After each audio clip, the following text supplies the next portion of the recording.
How you boys doing? Look, UFC has been actually slowly getting better. It's been great. I've been loving the sport.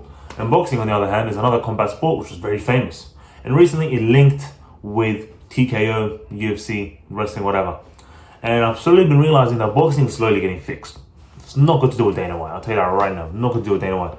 However, but boxing is one of the most oldest ever sports in the world. It dates all the way back from 688 BC in the Olympic Games. But let's be honest, boxing has always had its own problems. It's a great sport with a great premise, but for decades it's always been a corrupt, shitty kind of sport. Very slow moving. However, most of the fights always end in a decision.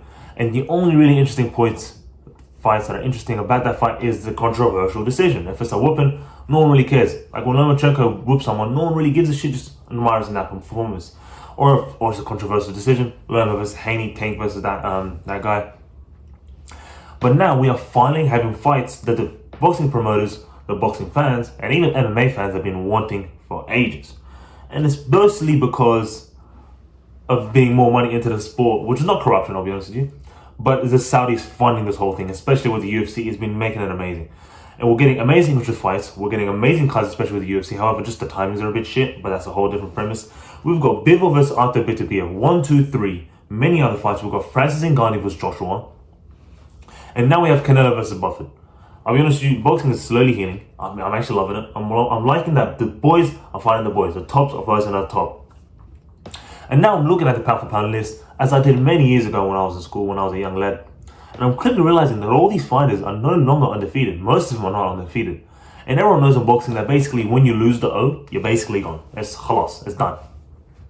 And everyone's basically undefeated because of the way they raise them up, and the way they're making them have calculating each single fight, fighting this guy and then this guy, and having this set of challenges, and slowly building it up to the ranks where you get Haney versus the Australian lad, Fudge. I can't even forget his name. And it's just up to this one big moment.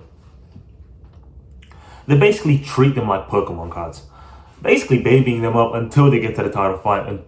But however, the UFC really just chuck them to the dogs, they chuck them to the dogs. Literally, just watch Diego Lopez's career. Boxers ain't having that type of shit. That's a whole different argument.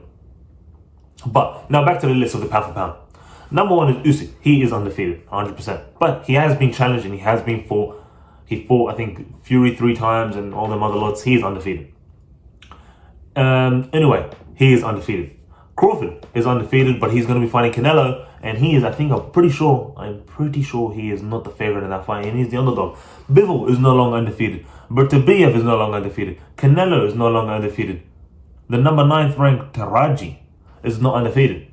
Back in the day, if you look back at it, there was so many people that were undefeated. Like, everyone was undefeated. It makes no sense. How the hell are all of them undefeated? And you compare that to the UFC, literally none of them undefeated, except for the main man, Ilia Topuria. I'll be honest with you, there is still many fighters in boxing that are undefeated, but they're still the top boxers, and there are a lot that are being defeated, and they are still the top boxers.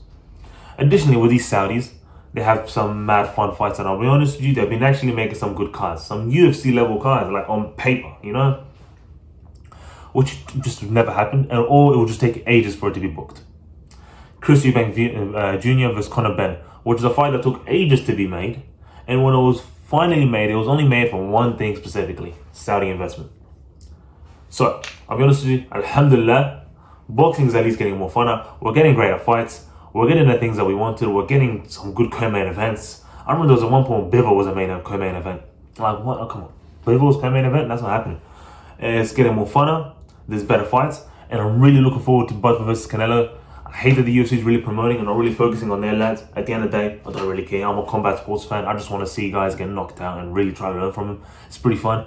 But I am fingers crossed that Buffett beats the shit out of Canelo, because I'm going for the wrestler. All right, adios.